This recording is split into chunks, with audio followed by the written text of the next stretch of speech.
Volume 2, Chapter 164, 15th of May, 1945. Towards the retreat on the mountain before the election of the apostles. The boats of Peter and John are sailing on the placid lake, followed by, I think, all the boats that exist on the shores of Tiberias, because they are so numerous, large and small, coming and going, endeavoring to reach and overtake the boat in which Jesus is, and then forming a long line behind it. Prayers, entreaties, requests, and outcries can be heard over the blue waves. Jesus promises, replies, and blesses. In his boat there is also Mary and the mother of James and Judas, whereas in the other boat there is Mary, Salome, with her son John and Susanna. Yes, I will come back. I promise you. Be good. Remember my words, so that you may connect them with the ones I will tell you later. I will not be away long. Do not be selfish. I have come also for other people. Be good. You will hurt yourselves. Yes, I will pray for you. You will always have me with you. The Lord be with you. Of course, I will remember your tears, and you will be comforted. You must hope and have faith. And thus, blessing and promising while the boat is moving, they reach the shore. It's not Tiberias, but a tiny little village, a handful of poor, almost forlorn houses. Jesus and the disciples disembark, and the boats handled by the servants and Zebedee go back. Also the other boats imitate them, but many of the people in them disembark and want to follow Jesus at all costs. Among them I can see Isaac with his two protégés, Joseph and Timonius. I do not recognize anybody else amongst the many people of all ages, from youngsters to old people. Jesus leaves the village, the few poorly dressed inhabitants of which remain quite indifferent. Jesus has given alms to them, and then reaches the main road. He stops. And now, let us part, he says. Mother, you with Mary and Salome will go to Nazareth. Susanna can go to Cana. I will soon come back. You know what is to be done. God be with you. But for his mother, he has a special greeting, a salutation, all smiles, and also when Mary kneels down, setting an example for the others, in order to be blessed, Jesus smiles most kindly. The women, with Alphaeus of Sarah and Simon, go towards their town. Jesus addresses those who have stayed. I leave you, but I am not sending you away. I leave you for a short time, as I am retiring with my disciples to those mountain gorges, which you can see over there. Who wishes to wait for me should do so here, on this plain. Those who do not wish to wait can go home. I am retiring to pray because I am on the eve of great events. Those who love the cause of the Father should pray, joining me in spirit. Peace be with you, my children. Isaac, you know what you have to do. I bless you, my little shepherd. Jesus smiles at the emaciated Isaac, who is now the shepherd of man gathering round him. Jesus is now walking away from the lake, turning his steps decidedly towards a gorge between the hills, which stretch in parallel lines, I would say, from the lake westward. A little but very noisy, foamy stream runs down between one rocky rugged hill and the next one, which is so steep that it resembles a ford. Above the stream there is the wild mountain with ugly-looking plants, which have grown in all directions, wherever they could, in the crevices between stones. A very narrow, steep path climbs up the more rugged hill, and Jesus takes it. The disciples follow him with difficulty, in single file, in dead silence. Only when Jesus stops to let them recover their breath, where the path, which looks like a scratch on the impervious mountainside, widens out, they look at one another without uttering a word. Their glances say, "But where is he taking us?" But they do not speak.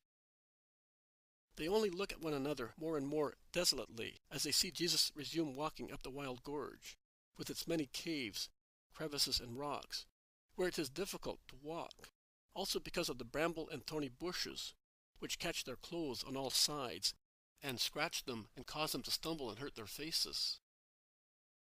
Also the younger ones, laden with heavy sacks, have lost their good humor. At last, Jesus stops and says, "We shall stop here for a week in prayer to prepare you for a great event. That is why I wanted to be isolated in this desert place, away from all roads and villages. The grottos here have already been useful to man in the past. They will be useful also to you. The water here is cool and plentiful, whereas the earth is dry. We have enough bread and food for the time we will be staying. Those who last year were with me in the desert know how I lived there. This is a royal palace compared with that place, and the season, which is now mild, is not affected by the icy bitterness of frost or the burning heat of the sun.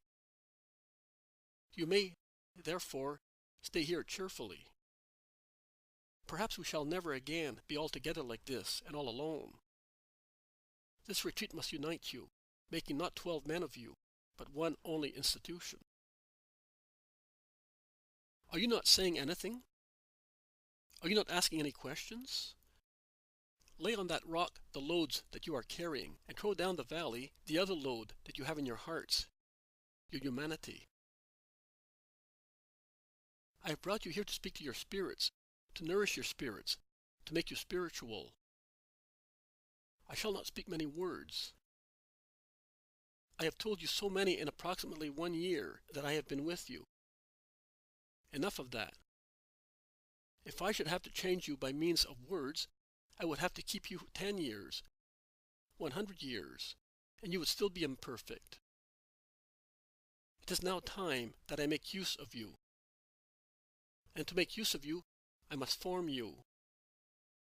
I will have recourse to the great medicine, to the great weapon, to prayer. I have always prayed for you, but now I want you to pray by yourselves. I will not yet teach you my prayer, but I will tell you how to pray and what prayer is. It is the conversation of sons with the Father, of spirits with the Spirit, an open, warm, trustful, quiet, and frank conversation. Prayer is everything. It is confession, knowledge of ourselves, repentance, a promise to ourselves and to God, a request to God, all done at the feet of the Father. And it cannot be done in a turmoil, among distractions, unless one is a giant in prayer. And even giants suffer from the clash with the noise of the world in their time of prayer. You are not giants, but pygmies. You are but infants in your spirits. You are deficient in your spirits. You will reach here the age of spiritual reason. The rest will come later. In the morning, at midday, and in the evening, we shall gather together to pray with the old words of Israel and to break our bread. Then each of you will go back to his grotto, in front of God and of his soul, in front of what I told you in regard to your mission and to your capabilities. Weigh yourselves. Listen to yourselves. Make up your minds. I am telling you for the last time. And after you will have to be perfect as much as you can, without tiredness and without your humanity. Then you will no longer be Simon of Jonah and Judas of Simon. No longer Andrew or John, Matthew or Thomas. But you will be my ministers. Go, each by himself. I shall be in that cave. I shall always be present.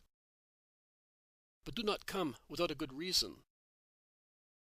You must learn to do things by yourselves and be all by yourselves.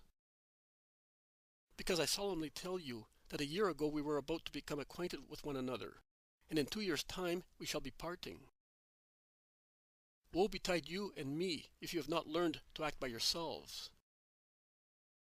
God be with you.